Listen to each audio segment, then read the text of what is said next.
আল্লাহ যাদের অন্তরের মধ্যে প্রিয় নবী সাল্লাল্লাহু আলাইহি ওয়াসাল্লামের ভালোবাসা এবং আহলে বাইতের ভালোবাসা দিয়েছেন, সাহাবায়ে কেরামের ভালোবাসা দিয়েছেন, তারা আহলে বাইতের ব্যাপারটাকে অত্যন্ত সুন্দরভাবে উপস্থাপন করেছেন। আহলে বাইত যে একটি ইসলামে একটি গুরুত্বপূর্ণ শব্দ, ইসলামে একটি গুরুত্বপূর্ণ পরিভাষা। আহলে বাইত ইসলামে গুরুত্বপূর্ণ একটি জায়গা দখল করে আছে। আহলে বাইত এই নামটি, এটি শুধু এমন একটি নাম না যে নামটি ধরুন আমাদের বিভিন্ন ডিকশনারিতে, আরবি অভিধানে, বিভিন্ন কিতাবের মধ্যে স্থান পেয়েছে, এখানেই শেষ হয়ে গেছে। বিষয়টি এমনটি না। আহলে বাইত এটা এমন একটি পরিভাষা, যেই পরিভাষাটি মানুষের ঈমানের মধ্যে ঢুকে গেছে, মানুষের ঈমানের মধ্যে প্রবেশ করেছে।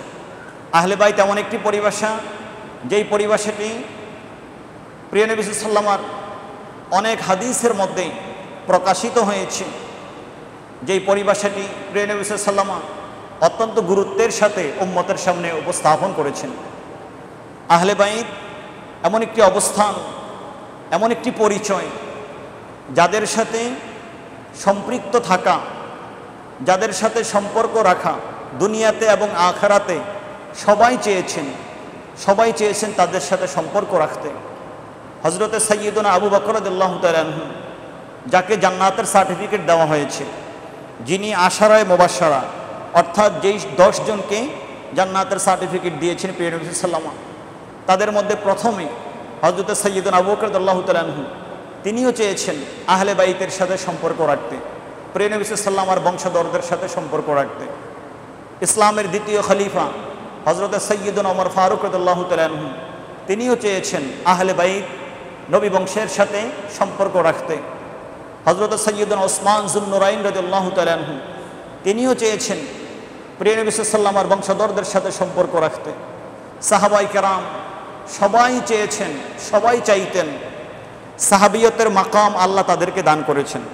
প্রিয় নবী সাল্লাল্লাহু আলাইহি ওয়াসাল্লামের নূরানি চেহারা আনোয়ারের দিকে ঈমানের নজরে তারা তাকিয়েছেন এবং ঈমানের উপরে তারা ইন্তেকাল করেছেন, যার কারণে তারা সাহাবিয়তের এই উম্মতের মধ্যে সর্বশ্রেষ্ঠ মাকাম, এই উম্মতের মধ্যে সর্বশ্রেষ্ঠ অবস্থান হচ্ছে, লকব উপাধি টাইটেল হচ্ছে সাহাবী। যার কারণে আল্লাহ প্রিয় নবী সাল্লাল্লাহু আলাইহি ওয়াসাল্লামের ওসিলায় আল্লাহ তাদেরকে সাহাবিয়তের মাকাম দিয়েছেন। তারা সাহাবিয়তের সর্বশ্রেষ্ঠ মাকামে থেকেও আহলে বাইতদের সাথে সম্পর্ক রাখার জন্য তারা সবসময় যত্নবান ছিলেন।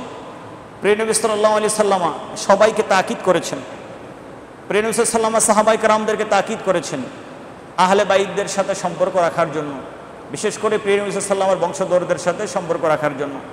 প্রিয় নবী সাল্লাল্লাহু আলাইহি ওয়াসাল্লাম তিনি তাবিঈদেরকে তাকিদ করেছেন, উৎসাহিত করেছেন আহলে বাইতের সাথে সম্পর্ক রাখার জন্য। তাবিঈনকে উৎসাহিত করেছেন, তাকিদ করেছেন, গুরুত্ব দিয়েছেন আহলে বাইতের সাথে সম্পর্ক রাখার জন্য। প্রিয় নবী সাল্লাল্লাহু আলাইহি ওয়াসাল্লাম এক কথায় সকল উম্মতকে গুরুত্বের সাথে বলে দিয়েছেন, সকল উম্মতকে আদেশ করেছেন সকল উম্মত যেন আহলে বাইতের সাথে সম্পর্ক রাখে। আহলে বাইত আমরা জানি, বরাবর আমরা জেনে আসছি, আহলে বাইত বলতে 3 শ্রেণীকে বোঝানো হয়ে থাকে। আহলে বাইত বলতে প্রিয় নবী সাল্লাল্লাহু আলাইহি ওয়াসাল্লামের ঊর্ধ্বতন পুরুষ, ঊর্ধ্বতন হাশিম, সেই বনু হাশিম, ওনার গোত্রের, ওনার বংশের যারা মুসলিম ইসলাম ধর্ম গ্রহণ করেছে তাদেরকে আহলে বাইত বলা হয়। প্রিয় নবী সাল্লাল্লাহু আলাইহি ওয়াসাল্লামের পবিত্র স্ত্রীগণ, আমাদের মাগণ যারা উম্মাহাতুল মুমিনিন যাদেরকে বলা হয়, যারা হচ্ছেন মা, সকল মুমিনদের মা, তাদেরকেও আহলে বাইত বলা হয়। তারপরে আহলে বাইতের পরিভাষাটি বিশেষ করে যাদেরকে বলা হয়, যাদেরকে বললে বর্তমানে সারা পৃথিবীর মানুষগুলো সহজে চিনে ফেলে, বিশেষ করে তারা হচ্ছে প্রিয় নবী সাল্লাল্লাহু আলাইহি ওয়াসাল্লামের বংশধর, যারা হযরতে ফাতেমাতুজ জাহরা রাদিয়াল্লাহু তাআলা আনহার ঘর হয়ে দুনিয়াতে আগমন করেছেন। ইমাম হাসান হুসাইন রাদিয়াল্লাহু তাআলা আনহুমার ঔরসে মধ্য দিয়ে দুনিয়াতে আগমন করেছেন। বিশেষ করে তাদেরকে আহলে বাইত বলা হয়। পিছনের 2 শ্রেণীকেও বলা হয় এবং বিশেষ করে তৃতীয় শ্রেণী যাদের কথা বললাম, বিশেষ করে এই শ্রেণীকে আহলে বাইত বলা হয়। যেমনটি বুখারী শরীফের বিভিন্ন ব্যাখ্যা গ্রন্থ উমদাতুল কারি, ফাতহুল বারি, মেশকাত শরীফের ব্যাখ্যা গ্রন্থ, মিরকাতুল মাফাতি, মাজাহির হক সহ বিভিন্ন জায়গায় আমাদের ওলামা ইকরাম স্কলারগণ স্পষ্টভাবে বর্ণনা করে দিয়েছেন। প্রিয় নবী সাল্লাল্লাহু আলাইহি সাল্লামের বংশধরদের সাথে সম্পর্ক রাখা, আহলে বাইতদের তিন শ্রেণীর সাথে সম্পর্ক রাখা, তাদের সাথে সুসম্পর্ক গড়ার জন্য চেষ্টা করা এবং সবসময় সেদিকে নিজেদের মন, ধ্যান, চিন্তা ভাবনাকে সেই দিকে নিয়ে যাওয়া, এটা আল্লাহ আমাদেরকে কোরআনে আদেশ করেছেন এবং প্রিয় নবী সাল্লাল্লাহু আলাইহি ওয়াসাল্লাম হাদিসে পাকের মধ্যে আদেশ করেছেন। আপনারা বুঝতে পারছেন বিষয়টি। আমরা সবাই চাই আমাদের পিতামাতার সাথে আমাদের সম্পর্ক ভালো থাক। এটা আমি চাই বা না চাই, পিতামাতার সাথে সন্তানের সম্পর্ক ভালো হবেই। আমার যিনি টিচার, আমার যিনি ওস্তাদ, তার সাথে আমার সম্পর্ক ভালো থাকবে। যিনি ভালো মানুষ, তার সাথে আমি সম্পর্ক গড়তে চাই। আবার দুনিয়াবে বিভিন্ন কারণে প্রভাবশালী, সম্পদশালী রাজনীতিবিদ, বিভিন্ন পর্যায়ের মানুষগুলোর সাথে আমরা ভালো সম্পর্ক গড়ার জন্য চেষ্টা করে থাকি, সবসময় চেষ্টায় থাকি। এই সবগুলোর মধ্যে সবচেয়ে বেস্ট হচ্ছে সবসময় আমি আপনি সবাই মিলে চেষ্টা করা আল্লাহ রসুলের সাথে ভালো সম্পর্ক গড়ার জন্য, কারণ এটাই হচ্ছে স্থায়ী, এটাই হচ্ছে থাকবে।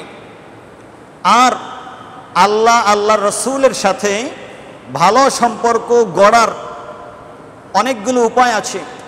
তার মধ্যে অন্যতম একটি উপায় হচ্ছে প্রিয় নবী সাল্লাল্লাহু আলাইহি ওয়া আলিহি ওয়াসাল্লামের বংশধর আহলে বাইতদের সাথে ভালো সম্পর্ক গড়া, তাদের সাথে সুসম্পর্ক গড়া,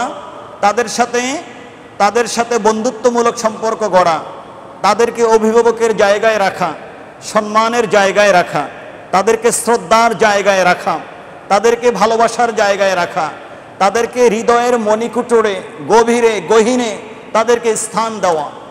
এটা হচ্ছে অন্যতম একটি মাধ্যম আল্লাহ এবং আল্লাহ রসুলের দরবারে ভালোবাসা পাওয়ার জন্য, আল্লাহ এবং আল্লাহ রসুলের দরবারে যাওয়ার জন্য। আর এই জায়গায় যদি অসুবিধা হয়ে যায়, আহলে বাইত প্রিয় নবী সাল্লাল্লাহু আলাইহি ওয়াসাল্লামের বংশধরদের সাথে সম্পর্ক গড়নে, বন্ধুত্ব স্থাপনে, সম্পর্ক স্থাপনে, ভালোবাসা স্থাপনে এখানে যদি গ্যাপ থেকে যায়, এখানে যদি দূরত্ব সৃষ্টি হয়ে যায়, তাহলে এটার মাধ্যমে কি হবে?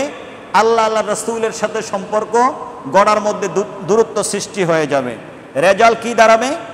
রেজাল্ট শেষকালে দাঁড়াবে আল্লাহ রসুলের সাথে সম্পর্ক গড়তে যদি দূরত্ব সৃষ্টি হয়ে যায়, তখন ঠিকানা আর জান্নাতে হবে না, তখন ঠিকানা হবে জাহান্নামে, নাউজুবিল্লাহ।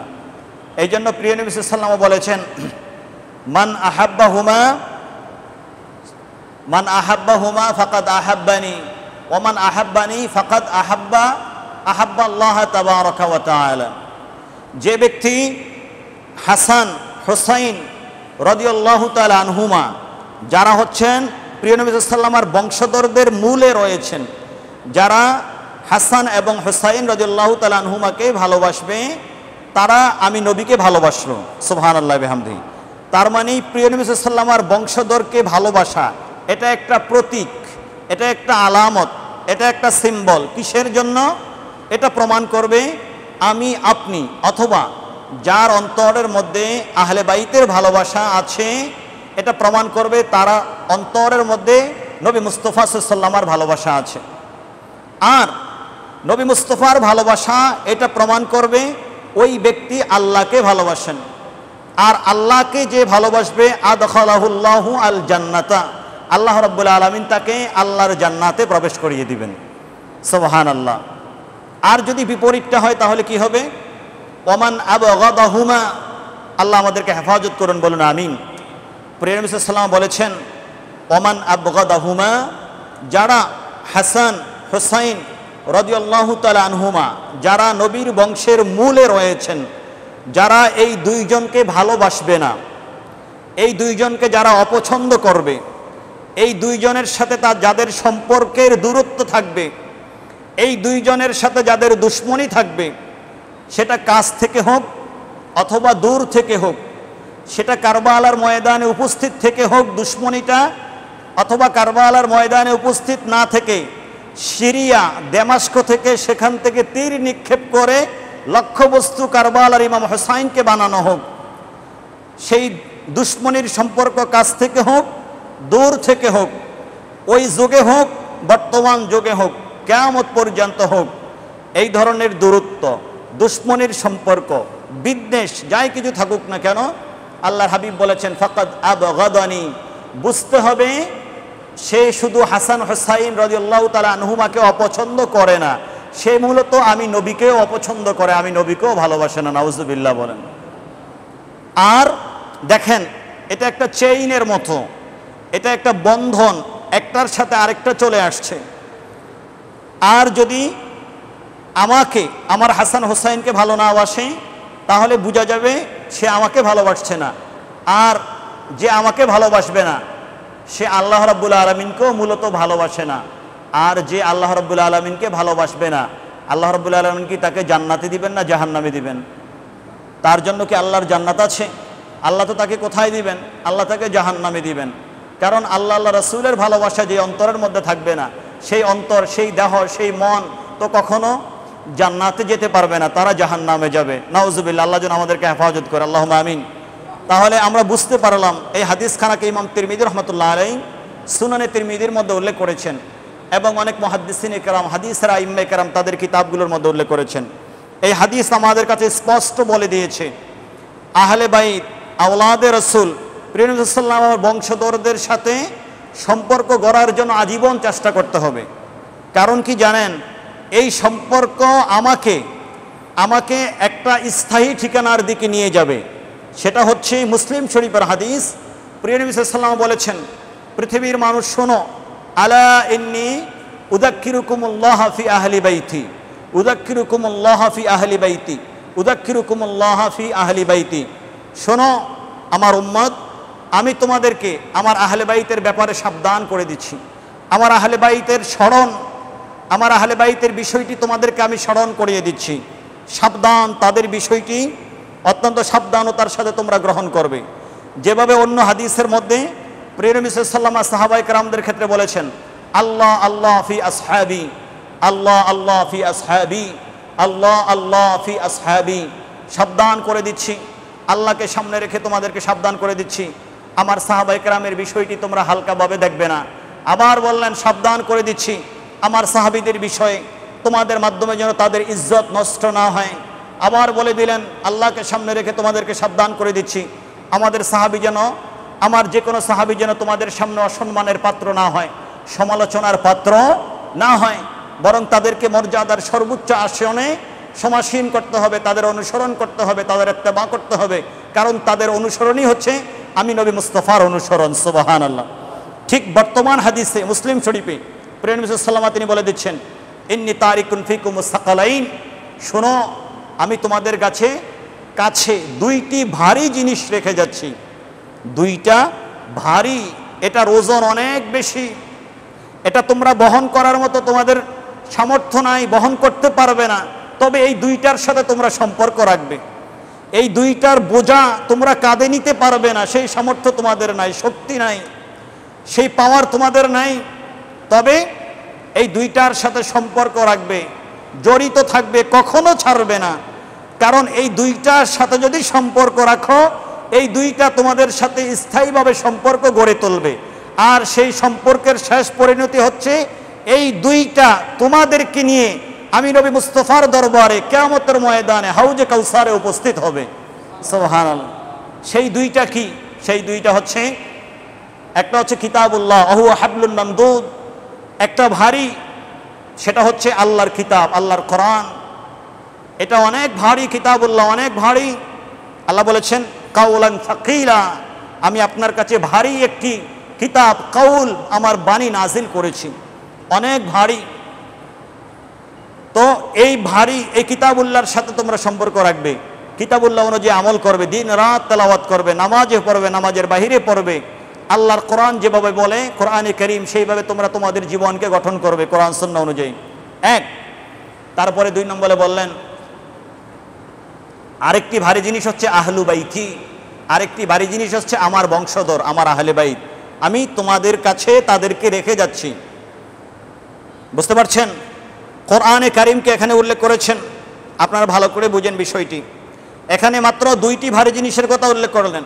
একটি হচ্ছে কোরআনে কারীম, আর দ্বিতীয় ভারী জিনিসটি হচ্ছে আহলে বাইত, অর্থাৎ যারা কোরআনে কারীমের শিক্ষক, যারা কোরআনে কারীম মানুষগুলোকে প্রকৃতভাবে শিক্ষা দিবে।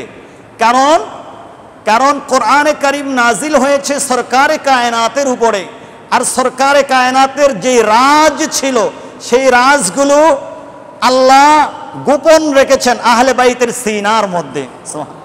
এই জন্য প্রিয় নবী সাল্লাল্লাহু আলাইহি ওয়াসাল্লাম বলেছেন, হুসাইনুন মিন্নি ওয়া আনা মিন হুসাইন, আমি হুসাইন থেকে, হুসাইন আমার থেকে। এটা কিভাবে হলো? হুসাইনকে আমার মাঝে খুঁজে পাবে, আর আমার যত রাজ আছে সব রাজগুলো হুসাইনের সিনার মধ্যে খুঁজে পাবে। সব রাজগুলো হাসান হুসাইনের জবান মুবারকের মাধ্যমে, তাদের ব্যাখ্যার মাধ্যমে তোমরা খুঁজে পাবে। এই জন্য প্রিয় নবী সাল্লাল্লাহু আলাইহি ওয়াসাল্লাম বলেছেন, শোনো, এই দুইটি জিনিস যতক্ষণ পর্যন্ত তোমরা ধারণ করবে, বললেন লাইয়া তাফাররাকা, মনে রাখবে আমি নবী সাক্ষ্য দিচ্ছি পবিত্র কোরআনে কারীম এবং আমার আহলে বাইত, এই দুইটা হাউজে কাউসারে আমার কাছে আসার আগ পর্যন্ত কখনো আলাদা হবে না। সুবহানাল্লাহি বিহামদিহি। এটা কার সাক্ষী বলুন? এই সাক্ষী কে দিয়েছেন? প্রিয় নবী সাল্লাল্লাহু আলাইহি ওয়াসাল্লাম দিয়েছেন যে কোরআনে কারীম এবং আমার আহলে বাইত, আমার বংশধর, আমার আহলে বাইত কিয়ামত পর্যন্ত হাউজে কাউসারে তারা আমার সাথে একসাথে আসবে আমার কাছে। কিয়ামত পর্যন্ত আহলে বাইত এবং কোরআন আলাদা হবে না।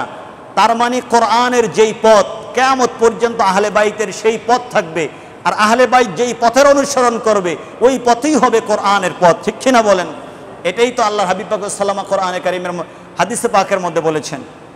এই জন্য আহলে বাইত আওলাদে রাসূল, প্রিয় নবী সাল্লাল্লাহু আলাইহি ওয়াসাল্লামের বংশের সাথে সম্পর্ক রাখা, এটা হচ্ছে আমার আপনার সম্পর্ক কিয়ামত পর্যন্ত স্থায়ী থাকার একটা সার্টিফিকেট। এখন কিয়ামত পর্যন্ত, কিয়ামতের ময়দানে যদি আহলে বাইতের পরিচয় আমাদের সাথে থাকে, আহলে বাইতের সাথে যদি কিয়ামতের ময়দানেও আমাদের সম্পর্ক থাকে, আহলে বাইতের সম্পর্ক আমাদেরকে নবী সাল্লাল্লাহু আলাইহি ওয়াসাল্লামের দরবারে নিয়ে যাবে। আর নবী সাল্লাল্লাহু আলাইহি ওয়াসাল্লামের দরবারে যদি আমরা যেতে পারি, তাহলে কি আমাদের কোনো ভয় আছে? বলুন, কোনো উম্মতের ভয় আছে? কোনো গুনাহগারের ভয় আছে? নবী সাল্লাল্লাহু আলাইহি ওয়াসাল্লাম শাফাআত করে রব্বে কারীমের দরবারে তাকে নাজাতের ব্যবস্থা করে নবী সাল্লাল্লাহু আলাইহি ওয়াসাল্লাম সবাইকে নিয়ে জান্নাতে প্রবেশ করবেন। সুবহানাল্লাহ। এখন বলেন, আহলে বাইত প্রিয় নবী সাল্লাল্লাহু আলাইহি ওয়াসাল্লামের বংশধরদের সাথে সম্পর্ক রাখার গুরুত্ব আছে কি নাই? গুরুত্ব আছে। তাদেরকে আপনার নিজের বংশের মতো মনে করবেন না। ভালো করে বুঝে নেন, আমার বংশের মতো তাদেরকে মনে করা যাবে না। আপনার থেকে যেই বংশ আসছে, আপনার ছেলে, আপনার নাতি, তাদের থেকে বংশ, তাদের থেকে বংশ, আপনার বংশের মতো প্রিয় নবী সাল্লাল্লাহু আলাইহি ওয়াসাল্লামের বংশধরদেরকে কখনো মনে করবেন না। তাহলে কিন্তু সেটা বুঝবেন না, পদস্খলন হয়ে যাবে। আমরা আগেও আলোচনা করেছিলাম, সাইয়্যিদুনা ওমর ইবনুল খাত্তাব রাদিয়াল্লাহু তাআলা আনহু, তিনি হচ্ছেন ইসলামের দ্বিতীয় খলিফা। ইমাম আহমদ ইবনে হাম্বল রহমতুল্লাহ আলাই, তিনি মুসনাদুস সাহাবা কিতাবের মধ্যে উল্লেখ করেছেন যে হযরতে সাইয়্যিদুনা ওমর ফারুক রাদিয়াল্লাহু তাআলা আনহু তিনি দরখাস্ত করেছেন হযরতে সাইয়্যিদুনা আলী রাদিয়াল্লাহু তাআলার কাছে। কি দরখাস্ত করেছেন? ওনার দরখাস্ত ছিল আলী রাদিয়াল্লাহু তাআলা এবং ফাতেমা রাদিয়াল্লাহু তাআলা আনহার, ওনাদের ঔরসে যেই সাহেবজাদি দুনিয়াতে আগমন করেছে কয়েকজন ছিল। সৈয়দা জায়নাব রাদিয়াল্লাহু তাআলা আনহা, যিনি মিশরে রয়েছেন। সৈয়দা উম্মে কুলসুম ছিল আরেকজন। ওমর ফারুক রাদিয়াল্লাহু তাআলা আলী রাদিয়াল্লাহু তাআলার দরবারে দরখাস্ত করলেন যে আপনার সন্তান উম্মে কুলসুমকে আমার কাছে বিবাহ পড়িয়ে দেন। তিনি প্রস্তাব দিলেন যে আনকিহিনিহা, তাকে আমার কাছে বিবাহ দিয়ে দেন। ফাকালা আলীউন ইন্নী উরসিদুহা লি ইবনি আখি জাফরা। আলী রাদিয়াল্লাহু তাআলা বললেন, শুনেন আমিরুল মুমিনিন, আমি আমার উম্মে কুলসুমকে, আমি আমার সাহেবজাদিকে আমার ভাই জাফরের ছেলে আমার বাতিজার জন্য রেখে দিয়েছি।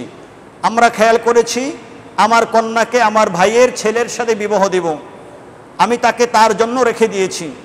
ফাকালা ওমর আনকিহিনিহা ফাওয়াল্লাহি মা মিনান নাসি আহাদুন ইয়ারসাদু মিন আমরিহা মা আরসাদু। শোনো, আমি আবারও বলছি, তোমার কন্যা উম্মে কুলসুমকে আমার সাথে বিবাহ দিয়ে দাও। কেন জানো? কারণ আমি যেই আশায়, যেই কারণে আমি তোমার কন্যাকে বিবাহ করতে চাচ্ছি, আমার মনে হয় ওই রকম আশা নিয়ে অন্য কেউ অপেক্ষা করছে না, অথবা অন্য কেউ অন্য কারো মনের মধ্যে এইরকম আশা এখনো জাগে নাই আমার মনে হচ্ছে। আমি যেই আশা নিয়ে আছি, আমার আশাটা শোনো। আমি কেন বারবার বলছি তোমার কন্যাকে আমার কাছে বিবাহ দাও? তিনি বললেন আমার কাছে বিবাহ পড়িয়ে দাও। যখন বারবার বলতে লাগলেন, ফান কাহু আলিগুন, সাইয়্যিদুনা আলী রাদিয়াল্লাহু তাআলা আনহু এবারে ওনার কন্যা উম্মে কুলসুম রাদিয়াল্লাহু তাআলা আনহাকে ওমর রাদিয়াল্লাহু তাআলা আনহুর কাছে বিবাহ পড়িয়ে দিলেন। ফাআতা ওমরু আল মুহাজিরিনা ফাকালা আলা তুহান্নিউনি। এখন ওমর রাদিয়াল্লাহু তাআলা বিবাহ করে ফেললেন। বিবাহ করে তিনি মুহাজির সাহাবায়ে কেরামদের কাছে আসলেন। মুহাজির সাহাবা হচ্ছে যারা মক্কা শরীফ থেকে হিজরত করে, বিভিন্ন জায়গা থেকে হিজরত করে মদিনা শরীফে আগমন করেছেন, মদিনা শরীফকে বাসস্থান বানিয়েছেন, তাদেরকে বলা হয় মুহাজির। যাদের মধ্যে হযরত ওমর রাদিয়াল্লাহু তাআলা ছিলেন। ওমর রাদিয়াল্লাহু তাআলা বললেন, তোমরা কি আমাকে অভিবাদন জানাবে না? আমাকে কি তোমরা শুভেচ্ছা জানাবে না? সাহাবায়ে কেরাম বললেন, বিমান ইয়া আমিরুল মুমিনিন, হে আমাদের খলিফা আমিরুল মুমিনিন, আমরা কেন আপনাকে অভিবাদন জানাবো? আপনি কিসের জন্য আমাদের থেকে শুভেচ্ছা চাচ্ছেন? আমরা কেন আপনাকে শুভেচ্ছা জানাবো, ওয়েলকাম কেন করব আপনাকে? তখন তিনি বললেন, ফাকালা বি উম্মি কুলসুম বিনতে আলিগিন ও ইবনাতে ফাতিমাতা বিনতে রাসূলিল্লাহি সাল্লাল্লাহু আলাইহি ওয়াসাল্লাম। তিনি বললেন এটার কারণ হচ্ছে ফাতেমাতুজ জাহরা রাদিয়াল্লাহু তাআলা আনহার কন্যা, আলী রাদিয়াল্লাহু তাআলা আনহুর কন্যা উম্মে কুলসুমের সাথে মাত্র আমার শাদী হয়েছে। আমি মাত্র তার সাথে বিবাহ বন্ধনে আবদ্ধ হয়েছি। আমি একটা পবিত্র সম্পর্ক নতুন করে গড়েছি, এই জন্য তোমরা আমাকে অভিবাদন জানাবে।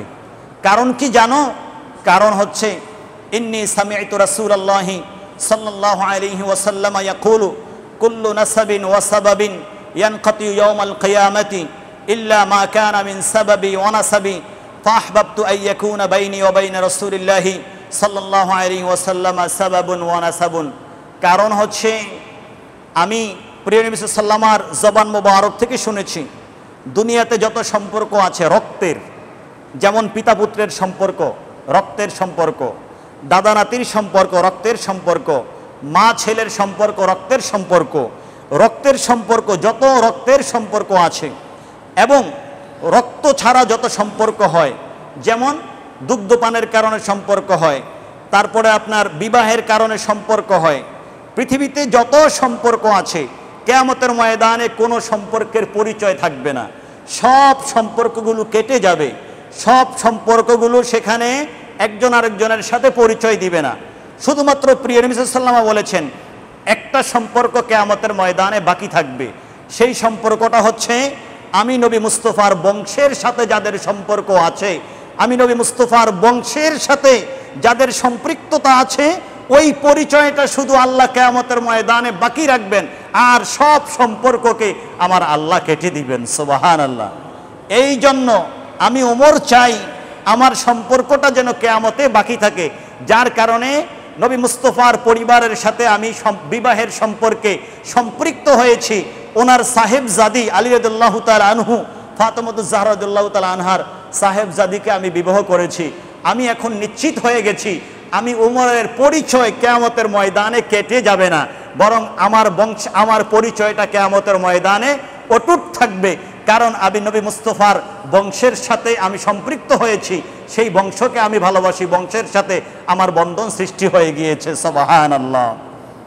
চিন্তা করতে পেরেছেন? ওমর রাদিয়াল্লাহু তাআলা আনহু খলিফাতুল মুসলিমিন, আমিরুল মুমিনিন, জান্নাতে যারা যাবে তাদের মধ্যে একজন, আল্লাহর হাবিবের জবান দিয়ে যাকে জান্নাতি ঘোষণা করেছেন, তিনিও ওনার বয়সের শেষের দিকে এসে আওলাদে রাসূল, নবী বংশ, আহলে বাইতের সাথে সম্পর্ক গড়ার জন্য কত চেষ্টা করেছেন, আবেগে আপ্লুত হয়েছিলেন। তিনি শেষ পর্যন্ত সম্পর্ক গড়েছেন একটাই কারণ, কিয়ামতের ময়দানে যেন নবী মুস্তাফার সাথে সাল্লাল্লাহু এবং ওনাদের সাথে আমার সম্পর্কটা বাকি থাকে। এখন বলেন ওমর রাদিয়াল্লাহু তাআলার পজিশনে যার জন্য সব কিছু রেডি করা আছে, নিশ্চিত জান্নাতি, ওনার পজিশনে মুসলমানদের খলিফা, ওনার মতো জায়গায় যিনি আছেন, উনিও যদি চায় কিয়ামতের ময়দানে নবী পরিবারের সাথে বংশধরদের সাথে ওনার সম্পর্ক থাকাটা এটার গুরুত্ব আছে, তাহলে আপনি বলেন আমি আপনি কই, আমার আপনার কোনো খবর আছে? আমি আপনি কে? ওমর রাদিয়াল্লাহু তাআলার পেশাবের ওনার যে পশম, সেই পশমের মর্যাদা, পশমের যোগ্যতাও কি আমাদের আছে নাকি? আছে নাকি বলেন? আছে? আছে? নাই। তো উনি যদি ওই সম্পর্কের জন্য অপেক্ষায় থাকেন, তাহলে আমি আপনি যারা নবীর বংশের, তাদের সাথে সম্পর্ক রাখার জন্য অপেক্ষায় থাকতে হবে কি হবে না? থাকা দরকার আছে কি নাই? এই জন্য যেখানে শুনবেন নবী বংশ আসছে, দৌড়িয়ে যাবেন, সেখান থেকে পালাবেন না, দৌড়িয়ে যাবেন নিজের স্বার্থে। তাদের কোনো স্বার্থ নাই, আমার স্বার্থ। বুঝতে পারছেন? সাইয়্যিদুনা আবু বকর রাদিয়াল্লাহু তাআলা আনহুর কথা আসেন এখন। ওমর রাদিয়াল্লাহু তাআলার কথা তো বললাম। সাইয়্যিদুনা আবু বকর রাদিয়াল্লাহু তাআলা আনহু, যিনি ইসলামের প্রথম খলিফা, আল্লাহর হাবিব পাক সাল্লাল্লাহু আলাইহি ওয়াসাল্লামের শ্বশুর এবং ইসলামের প্রথম খলিফা, জান্নাতের সুসংবাদ প্রাপ্ত, কত মর্যাদার আসনে তিনি সমাসীন রয়েছেন। উম্মতের আমলগুলো যদি এক পাল্লায় রাখা হয়, আর আমার আবু বকরের আমল যদি আরেক পাল্লায় রাখা হয়, আমার আবু বকরের আমলের পাল্লা ভারী হয়ে যাবে। সুবহানাল্লাহ। সেই আবু বকর রাদিয়াল্লাহু তাআলা আনহু তিনি কি বলছেন? তিনিও চাচ্ছেন আহলে বাইতের সাথে, নবী পরিবারের সাথে, প্রিয় নবী সাল্লাল্লাহু আলাইহি ওয়াসাল্লামের বংশধরদের সাথে সম্পর্ক বজায় থাকুক। এটা বুখারীর হাদিস। আগে যেটা বলেছিলাম আপনার মুসনাদুস সাহাবা থেকে, মুসলিম শরীফ থেকে, তিরমিজি শরীফ থেকে, এখন হচ্ছে বুখারী শরীফ থেকে। ইমাম বুখারী রহমতুল্লাহ আলাইহি হাদিসখানাকে বর্ণনা করেন। হযরত সাইয়্যিদুনা আবু বকর রাদিয়াল্লাহু তাআলা আনহু তিনি বলতে চাচ্ছেন, শোনো পৃথিবীর মানুষ, ওয়াল্লাযী নাফসি বিয়াদিহি লাকারাবাতু রাসূলিল্লাহি সাল্লাল্লাহু আলাইহি ওয়াসাল্লাম আহাব্বু ইলাইয়া আন আসিলা মিন কারাবাতি। শোনো, আমার যে সন্তান আছে, আমার ছেলে মুহাম্মদ আছে রাদিয়াল্লাহু তাআলা আনহু, আমার ছেলে আব্দুর রহমান আছে, আমার কন্যা আয়েশা সিদ্দিকা রাদিয়াল্লাহু তাআলা আনহা আছে, আমার কন্যা আসমা রাদিয়াল্লাহু তাআলা আনহা আছে, আমার কন্যা যারা আছে, আমার সন্তান, আমার ছেলে মেয়ে যারা আছে, আমার স্ত্রী আছে, আমার আত্মীয় স্বজন আছে, আমি আমার মেয়ে, আমার কন্যা আয়েশা সিদ্দিকার সাথে, আমি আমার কন্যা আসমা রাদিয়াল্লাহু তাআলা আনহার সাথে, আমার ছেলে হযরত আব্দুর রহমানের সাথে, আমার আত্মীয় স্বজনের সাথে সম্পর্ক বজায় রাখাটা আমি আবু বকর যতটা গুরুত্ব দেই, তার চেয়ে বেশি আমি গুরুত্ব দেই আমার নবীর আত্মীয়দের সাথে, আত্মীয়তার সম্পর্ক, তাদের সাথে সম্পর্ক বজায় রাখাটা। সুবহানাল্লাহ। চিন্তা করছেন, নিজের সন্তানদের সাথে, নিজের আত্মীয়দের সাথে সম্পর্ক বজায় রাখাটা আমি আবু বকরের কাছে যতটা গুরুত্ব, তার চেয়ে আমার কাছে বেশি গুরুত্বপূর্ণ হচ্ছে আল্লাহর হাবিব পাক সাল্লাল্লাহু আলাইহি ওয়াসাল্লামের বংশধরদের সাথে সম্পর্ক রাখা। এটাকে আবু বকর রাদিয়াল্লাহু তাআলা ঈমান মনে করেছেন, এটাকে নাজাতের জন্য অন্যতম কারণ মনে করেছেন। সুবহানাল্লাহ। তিনি আরো বলেছেন সহিহ বুখারীর মধ্যে, তোমরা যদি রহমাতুল্লিল আলামিন তিনি দুনিয়া থেকে যখন পর্দা করবেন, তিনি তো দুনিয়া থেকে চলে গেছেন, তারপরে যদি তোমরা আল্লাহর হাবিবের নমুনা দেখতে চাও, আল্লাহর হাবিবকে যদি তোমরা দেখতে চাও, তাহলে উরকুবু মুহাম্মাদান সাল্লাল্লাহু আলাইহি ওয়াসাল্লাম ফি আহলে বাইতিহি। শুনো, এরপরেও যদি তোমরা আল্লাহর হাবিবকে দেখতে চাও, তাহলে আল্লাহর হাবিবের যে বংশধর আহলে বাইত আছে, তাদের দিকে তাকাও, তাদের অনুসরণ করো, তাদের দিকে তাকাও, দেখবে তাদের মাঝে তোমরা নবী মুস্তাফাকে খুঁজে পাবে। সুবহানাল্লাহ। নবী পরিবারের মধ্যে প্রিয় নবী সাল্লাল্লাহু আলাইহি ওয়াসাল্লামের বংশধর আহলে বাইতদের দিকে তাকাও, তাদেরকে খোঁজো, তাদের কাছে যাও, দেখবে তোমরা তাদের কাছেই নবী মুস্তাফার ঠিকানা পাবে, নবী মুস্তাফা সাল্লাল্লাহু আলাইহি ওয়াসাল্লামকে খুঁজে পাবে। সুবহানাল্লাহ বিহামদিহি। বাবা সহিহ বুখারীর হাদিস, এবং যিনি বলছেন তিনি হচ্ছেন এই উম্মতের মধ্যে শ্রেষ্ঠ উম্মত হযরত সাইয়্যিদুনা আবু বকর সিদ্দিক রাদিয়াল্লাহু তাআলা আনহু। এভাবে সকল সাহাবায়ে কেরাম, আল্লাহর হাবিব পাক সাল্লাল্লাহু আলাইহি ওয়াসাল্লামের পরিবার যারা আছেন, তাদের সাথে সম্পর্ক বজায় রাখা, তাদেরকে ইজ্জত করা, সম্মান করার জন্য সবসময় তারা পাগল ছিল, সবসময় তারা চেষ্টা করত।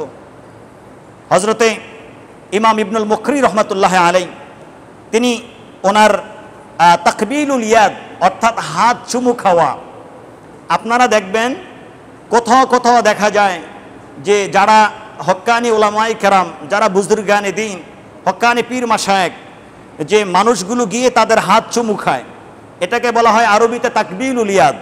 তো হাত চুমু খাওয়া সম্মানের জন্য, দুনিয়া কোনো উদ্দেশ্য না, সম্মানের উদ্দেশ্যে হাত চুমু খাওয়া জায়েজ আছে কি না, এটার ব্যাপারে ইমাম ইবনুল মুকরি রহমতুল্লাহ আলাইহি তিনি হাদিসের আলোকে একটা কিতাব লিখলেন, সেখানে তিনি এটাকে সুন্নাহ দ্বারা প্রমাণ করেছেন।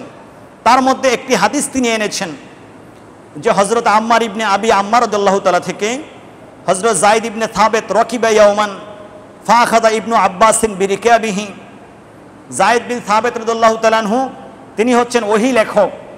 প্রিয় নবী সাল্লাল্লাহু আলাইহি ওয়াসাল্লাম যাদের মাধ্যমে ওহী লিখিয়েছেন, একটা টিম গঠন করিয়েছিলেন। সেই টিম লিডার ছিলেন হযরতে যায়েদ রাদিয়াল্লাহু তাআলা আনহু। তিনি একজন প্রখ্যাত সাহাবী। আর আরেকজন হচ্ছেন হযরত ইবনে আব্বাস রাদিয়াল্লাহু তাআলা আনহু, যিনি আহলে বাইতের অন্যতম একজন সদস্য ছিলেন। ওনাদের একজনের সাথে আরেকজনের দেখা হয়ে গেল। যায়েদ বিন সাবিত রাদিয়াল্লাহু তাআলা আনহু তিনি একসময় তিনি আপনার বাহনে করে চড়ছিলেন, ঘোড়ায় করে অথবা ওটে করে অথবা গাধার মধ্যে করে কোনো একটা বাহনে চড়ছিলেন। হযরতে সাইয়্যিদুনা ইবনে আব্বাস রাদিয়াল্লাহু তাআলা আনহু আহলে বাইতের সদস্য, তিনি ওনার ঘোড়ার বা বাহনের লাগামটা ধরে ফেললেন। লাগামটা ধরে অত্যন্ত তাজিমের সাথে লাগামটা ধরলেন।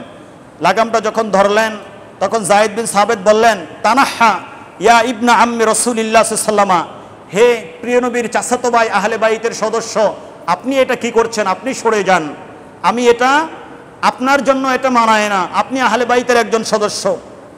ফাকালা হাকাদা উমিরনা আন নাফআলা বিউলামাইনা ওয়া কুবারাইনা, অর্থাৎ তিনি বাহনে সাওয়ার হয়েছেন, বাহন থেকে নামবেন।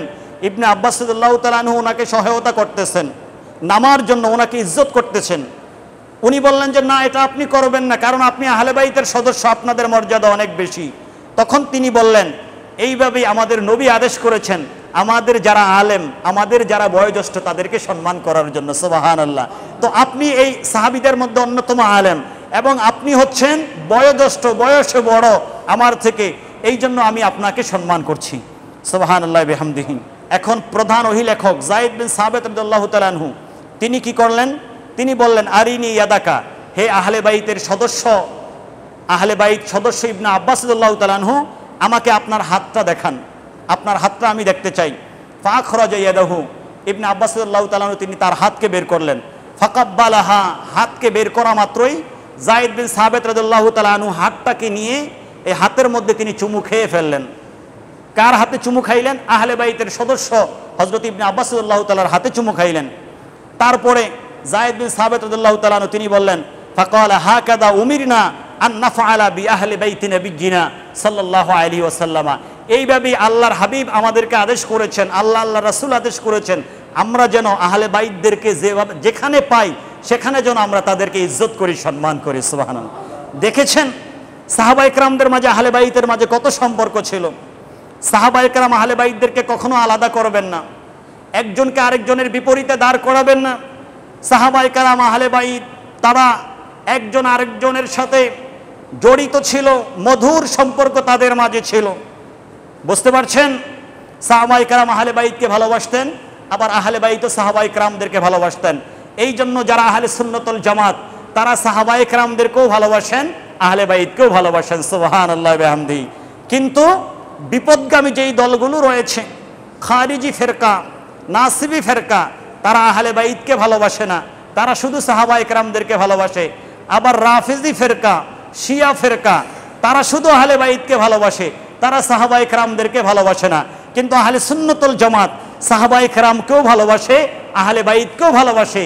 এই জন্য প্রিয় নবী সাল্লাল্লাহু আলাইহি ওয়াসাল্লামকে যখন প্রশ্ন করা হয়েছিল, ইয়া রাসূলুল্লাহ আপনি বলেছেন একটা দল নাজাতপ্রাপ্ত, যেই দলটা জান্নাতে যাবে, সেই দলটা কোনটা?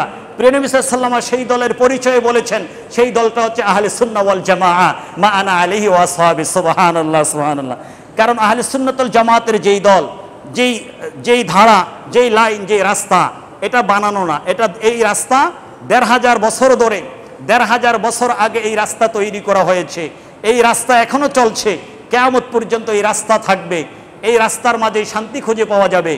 আকীদা, আমল, আখলাক সব কিছু এখানে কোনো বাড়াবাড়ি নাই, ছাড়াছাড়ি নাই, এই জায়গায় কোনো সন্ত্রাসবাদ নাই, জঙ্গিবাদ নাই, অন্যায় নাই, কোনো কিছু নাই। হ্যাঁ, কেউ যদি আহলে সুন্নাতুল জামাতের নাম দিয়ে অন্যায় কাজ করে, মনে রাখবেন সে আহলে সুন্নাতুল জামাত দাবি করতে পারে না। যেমনইভাবে কেউ যদি দাবি করে সে আশিকে রাসূল, কিন্তু নবীর সুন্নতের দাঁড়ি না, নামাজ পড়ে না, নবীর সাথে আপনার আল্লাহ রাসূলের আদেশকে অমান্য করে, তার দাবিটাই আছে, কিন্তু সে আশিকে রাসূল দাবি করার মতো তার উপযুক্ততা নাই। বুঝতে পারছেন? ঠিক তেমনইভাবে আমাদের দেশে দেখা যায়, বিভিন্ন জায়গায় দেখা যায়, আপনারা দেখবেন হক্কানি আউলিয়া কেরামদের বিভিন্ন দরবার আছে, পাশাপাশি আপনার অনেক সুযোগ সন্ধানী তারা অযোগ্যরা তারা দরবার সাজিয়ে বসেছে। মনে রাখবেন, কোরআন সুন্নাহর আলোকে যারা দরবার পরিচালনা করবে তারাই হক্কানি, তারাই আল্লাহ আল্লাহ রাসূলের পথে আছে। কেউ যদি কোরআন সুন্নাহর বাহিরে পরিচালিত হয়ে নিজেদেরকে দরবারই দাবি করে, পীর বুজুর্গ দাবি করে, কোরআন সুন্নাহ বলছে তারা তখনও আহলে সুন্নাতুল জামাতের পথে থাকতে পারে না। বুঝতে পারছেন? আমাদের কথা একেবারে ক্লিয়ার। আহলে সুন্নাতুল জামাত একেবারে সোজা রাস্তা, ক্লিয়ার রাস্তা। এখানে কোনো ফাঁক নাই, এখানে কোনো গোজামিল নাই, এখানে জোর করে কোনো কিছু নাই, এখানে উল্টাপাল্টা ব্যাখ্যা করে কোনো কিছু সাব্যস্ত করার সুযোগ নাই। আল্লাহ রাব্বুল আলামিন যেন আমাদেরকে আল্লাহর হাবিবের বংশধর আহলে বাইতকে ভালোবাসার তৌফিক দান করেন এবং তাদের পথে আমাদেরকে যেন আল্লাহ চলার তৌফিক দান করেন। আল্লাহুম্মা আমিন।